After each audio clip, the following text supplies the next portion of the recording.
Hey everybody, it's Christina of CraftyPaws. I'm here to share with you guys a box pop-up card, and I've made these in the past without a die, but about a month or so ago, I bought a Lawn Fawn Scallop box card pop-up die, and it makes this type of pop-up box card so easy.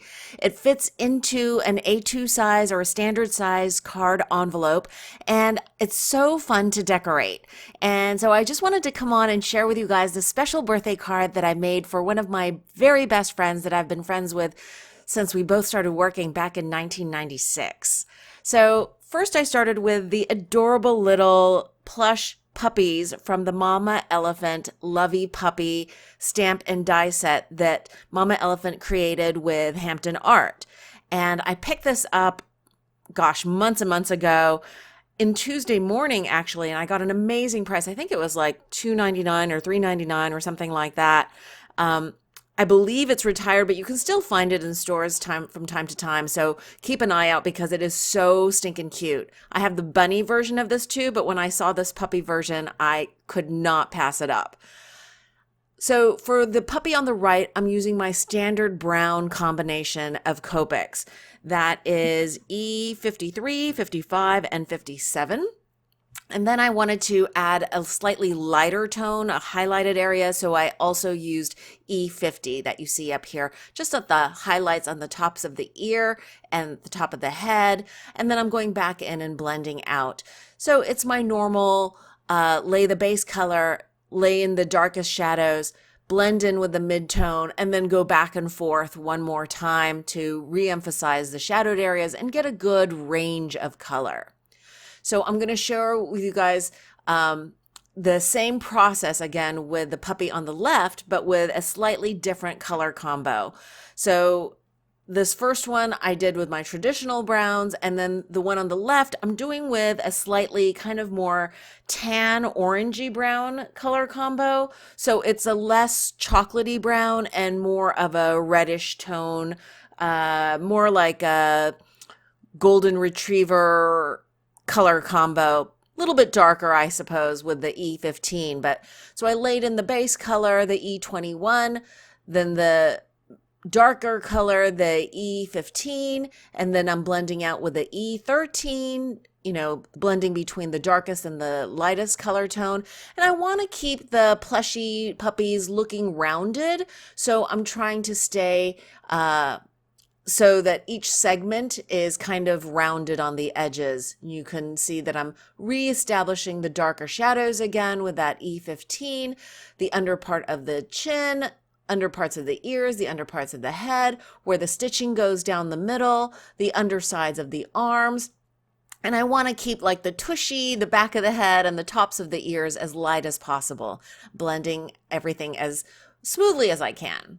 Now I'm taking the large die that I cut out 2 pieces of cardstock. So I use that outside area die twice, cut it out of blue cardstock, and then I'm using some double-sided adhesive. I don't know if this is score tape or a non-branded one, but I'm just putting some tape along that little tab area, taking off the release paper, connecting the 2 pieces together, removing the other release paper, folding it together so that it forms a box. Now I've got one more scrap of this blue cardstock, and I use the tab die from the die set, and this creates the intermediate areas where you can add a lot of dimension to the box card. I just added score tape again to the side tabs, and then I'm trying to position it so that it divides up the opening of that box card in 3 equal segments. You can go nuts with this part and add lots and lots of extra layers. I just decided to add 2. I'm going to be mailing this card, so I didn't want to make it super bulky.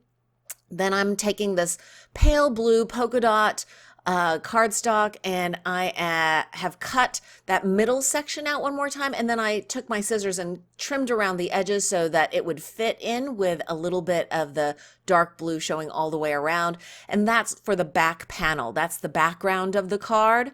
And then I'm using 2 of the other stitch square dies that fit on the upper level flaps of the box. So those upper level flaps are a little bit less thick or wide than the lower portion of the box card. So you just have to look at the dies in the die set carefully and make sure you're trying to position the decorative portions correctly. So as you can see here, these are the lower segments, and I'm just adding some more of this really pretty plaid cardstock pattern paper that I've die cut with these two dies from the die set. So all of my little panels are decorated. I'm using the MFT Grassy Hillside Borders die with some fun green and white polka dot paper, and I'm just inking the edges with Tim Holtz Distress ink in Mowed Lawn. And I'm doing that because this cardstock, I just want it to have a little bit of a darker green edge. And I've cut it down now so that I can glue this onto each of those intermediate segments. And I've cut this down, the grass down, so that they're varying heights. The back grass is the highest, the middle is a little bit lower, and then off camera I think I added one more layer of grass right at the front of the box card. Now you saw me putting some of my powder tool from my EK powder tool, and I brushed on the powder onto this little bit of blue cardstock that I have die cut, and I'm using Versamark ink to heat emboss the sentiment from the stamp set Friends Forever. And I'm just using Ranger black embossing powder. I want to make sure I'm getting a good coating, and I'm going to pour back in the excess powder that I captured in a coffee filter. And as you can see here, I am heating the front and the back of this until the powder melts. And you can see it's happening there. I love watching that melting powder.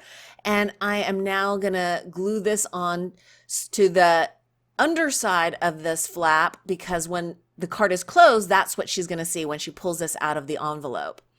And now I'm using the Simon Says Stamp Cloud Bank die. I got this probably when I first started crafting, and I use it from time to time. And I just used some textured white paper to cut out the little cloud center area, and then I'm using the edges.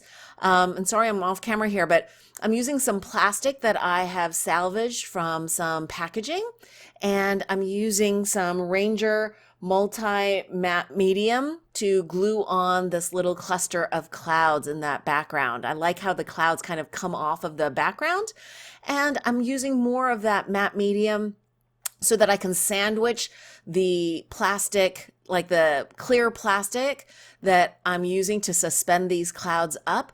That way I know it's super secure. It's not gonna fall off with that background cloud sandwiching the plastic pieces.